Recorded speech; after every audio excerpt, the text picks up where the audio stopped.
आ दुई दिन बाद मोरा नावैया सुन के ई बतिया उदास भइले सैया आए कदिल पहिलावे से असैया नाही सोवे या चरवा धई के रोवे आई रे मोर बाला मुआ या चरवा धई के रोवे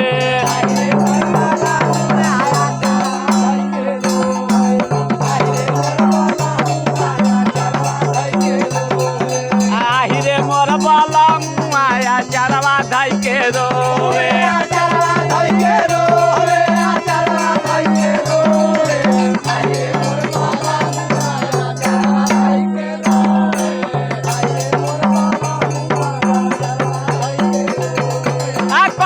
चुप कराई सैया होके नाही चुप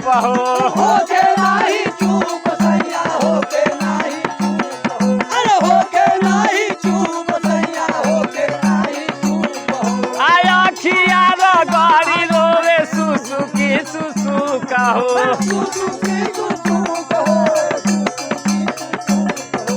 सुसुकी सुसु कहो अपने सैया सुआ से धोवे गलवा के अपने सैया सुआ से धोवे या चरवा धई के रोवे आहि रे मोर बाला मुआ या चरवा धई के रोवे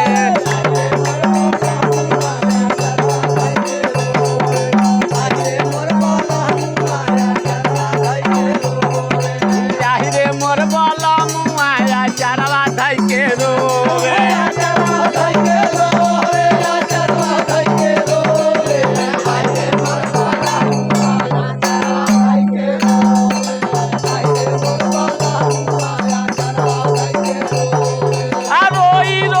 कहे सैया कैसो कह दमाना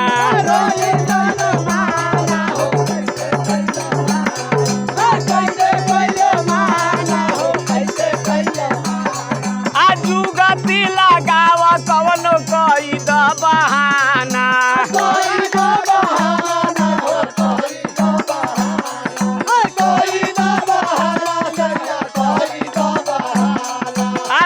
सुसुकी देहिया अंगे अंगे टोवे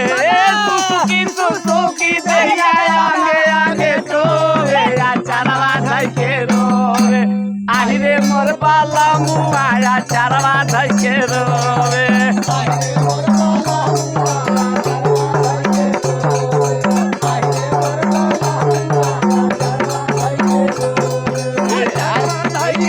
चरवा धई के रोवे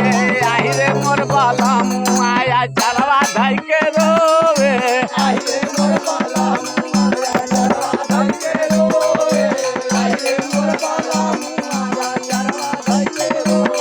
आ कोई से मनाई हमर मन नाही मन हो मन नाही मन हो मन नाही मन हो मन नाही मन आ कह कवि मुना हमर सुखेला बदन हो सुखेला बदन हमर सुखेला बदन सुखेला बदन हमर सुखेला बदन आ रात दिन समीम के पौआ खाली धोवे रात दिन समीम के पौआ खाली धोवे या चरवा धई के रोवे आहि रे मोर बाला मुआ या चरवा धई के रोवे आहि रे मोर बाला मुआ या चरवा धई के रोवे आहि रे मोर बाला मुआ या चरवा धई के रोवे आहि रे मोर बाला मुआ या चरवा धई के रोवे चरवा धई के